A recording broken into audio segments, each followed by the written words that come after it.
Si annuncia un evento che delizierà gli amanti della musica dei Genesis che rivivranno tra le note di un piano le canzoni più belle del gruppo in un repertorio che è quello che va dagli anni 60 con la presenza di Peter Gabriel ai 70 fino all'ultimo disco in cui c'è Steve Hackett. La serata, che vedrà esibirsi Marco Tamberi, si terrà al Teatro della Posta Vecchia di Agrigento il prossimo 28 di febbraio con inizio alle ore 19:30.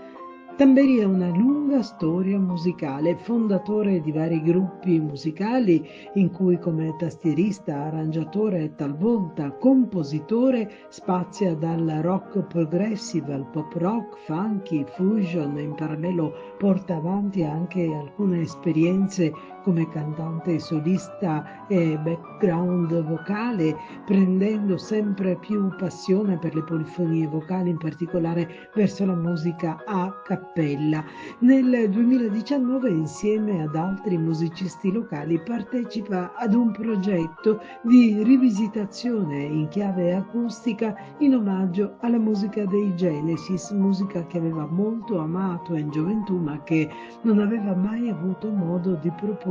al pubblico.